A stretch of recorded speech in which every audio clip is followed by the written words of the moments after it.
Hi there, Janet Fritz here for Galaxy Girl Creations. Welcome to my channel and welcome to Jessica Michael's 1000 subscriber YouTube celebration hop, which I'm combining with Kit Conspiracy. I have gone back to the first kit we used this month, which was the Simple Stories Simple Vintage Life in Bloom collection.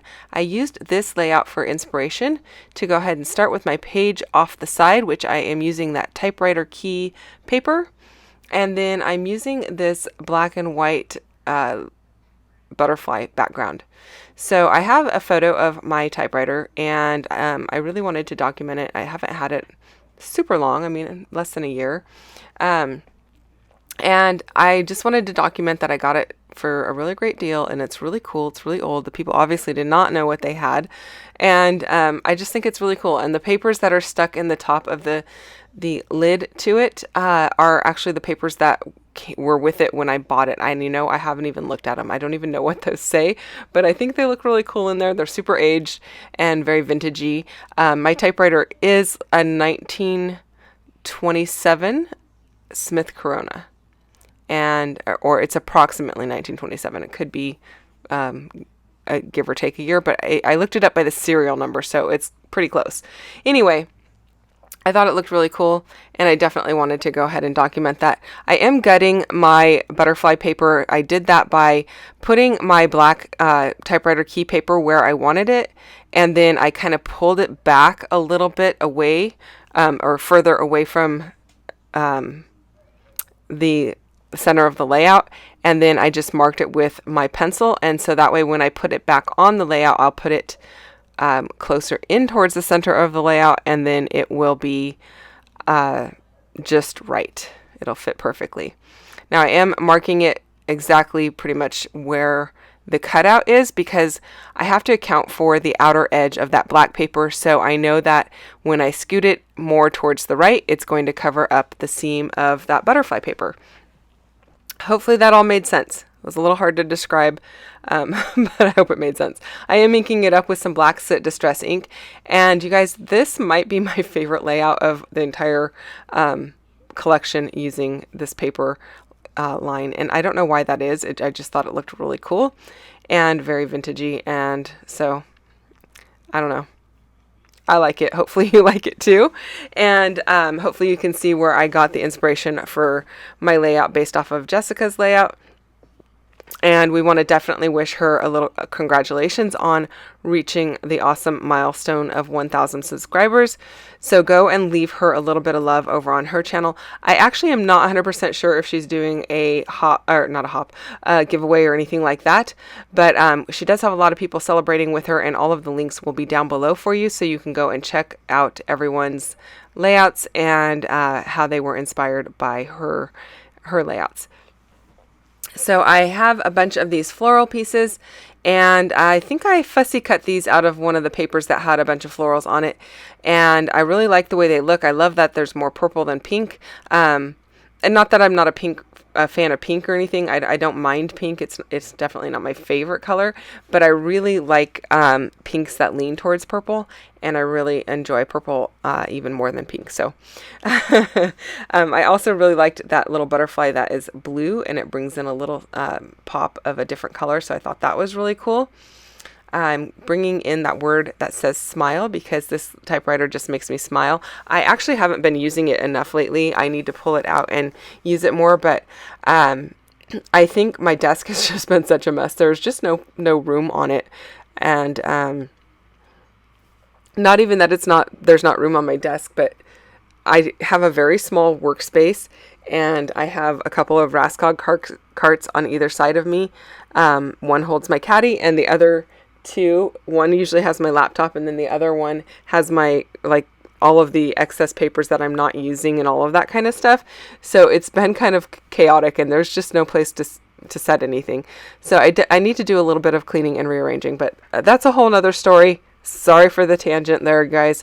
One of these days I'll get my act together. So I'm really liking this. I really like that little book plate piece that's at the bottom there. It's going to allow me to do a little bit of writing on it. I also like the old-fashioned calendar. That was one piece that I absolutely knew I was going to use on this. The very distressed looking calendar.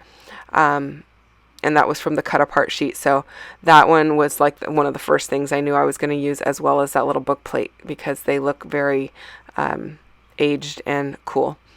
So I am tucking a little tab in at the top there, and then I'm trying to find something, a little wordy bit that I can put over in this cluster to the left hand side, and I haven't really figured out 100% what I want. I might use that piece that says dream. I'm not really sure at this point. And so I kind of leave it sitting there to think about it while I go ahead and adhere all of my flowers down. So I'm liking how that's looking. I'm going to just start working on this cluster, build it up. I use a little liquid glue to adhere everything together, but I'm not really, I'm more adhering the pieces to the back of the photograph rather than adhering them to the paper, so I can move that whole cluster around just a tiny bit if I need to, and that works really well for me. I don't know why it is, but in this particular layout it worked great, and so that's what I'm doing. Now I don't have a ton to really say about this other than what I've already told you, but I ended up buying this at a yard sale for like $30, you guys. Now, I did go and have it cleaned and serviced and everything, and that was pricey, so I might as well have bought it for a lot more than $30. But, you know, for $30, the guy didn't know what he had, and I really didn't have to go get it cleaned unless I really wanted to. But, and I did want to. It only had one issue where when I was typing, it wouldn't always drop, the keys would not always drop back in, and the guy just cleaned it and it works fine now. It was not anything that was broken or anything like that. The only thing that is broken is the latch on the case, and that is because the people who I bought it off of, they did not know how to open it, and they mangled the latch on it. So the guy at the typewriter shop said, you can take it in and have it looked at by a locksmith. Haven't done that yet. Don't know if I ever will.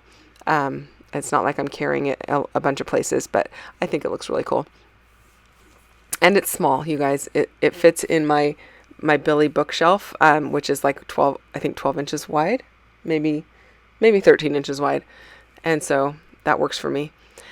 So I am inking up around the outside of each of these clusters just to give kind of like a little bit more depth of color and a bit of a shadow behind them. And I like the way that looks. I did decide to use the piece that says my heart over on the bottom right hand side there. And then I am also looking for a couple of other pieces that I think will work well, and thinking about whether I still wanted to use that piece that said dream on it. So all of these things happen as I am building the other parts of it. I'm just kind of like, my audition process is not always a quick one where I just stick it up and go, nope. I do that quite often, but every once in a while I'm like, okay, I'm just going to let that sit there while I do other things, and I'll mull it over and then we'll go with it. So this was a really good reason to adhere everything to the back of my photograph rather than to the layout, because then it allowed me to put this haze around it, and I really like the way that looks. I think it looks really cool. And then I do decide to use this piece that says dream, and I'm going to pop that up onto some foam, I believe. Yep, there we go. Popping it up onto some foam. And I actually happened to choose foam that was the same color that the flowers are. So if you can see it, it's not a big deal. Most of the time I don't even worry about it, but every once in a while I'm like, yeah, look, it matches, so I'm going to go ahead and use it. So now I'm looking for a butterfly to put in this bottom area, and I didn't want to use the yellow one and bring in another color, so I end up with the blue one, which I think works well because I've got blue in that other cluster that says imagine. And then I'm looking for one in this upper left hand side, and I'm going to end up going with the pink one. There is a little bit of blue up there, but not a whole lot, and that's okay.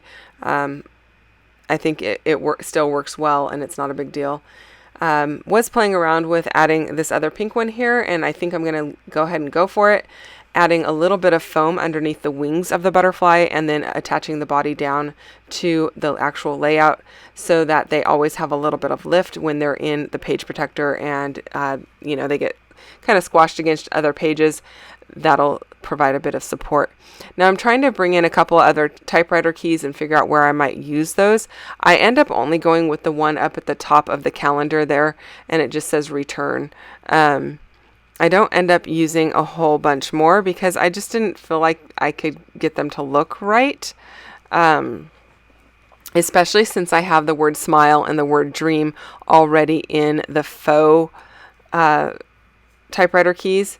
So I do add a little heart down here at the bottom between that book plate looking thing and the purple flowers. And I'm adding a little bit of heart, or another puffy heart to the upper cluster here as well, just to finish that off. I really like the way that it's looking. And then I added one over at the end of the word dream, just above the M a little bit.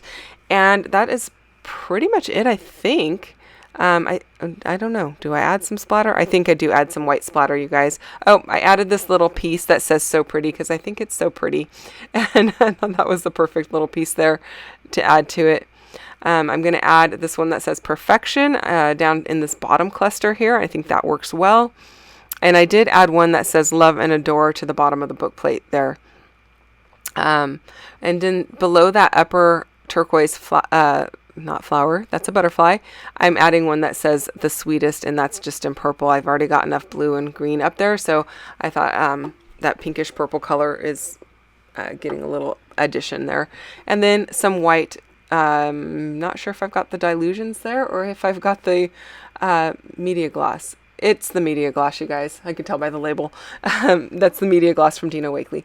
Thanks so much for watching. I hope you enjoyed this video, you guys.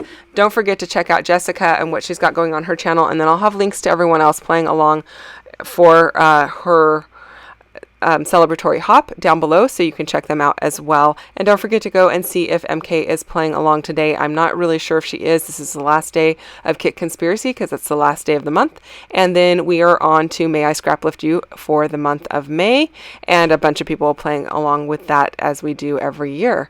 That May I Scraplift You is brought to you by Crystal Barrett over at Pineapple Papers, and I can't wait to start that one. See you guys soon and have a great day. Bye bye.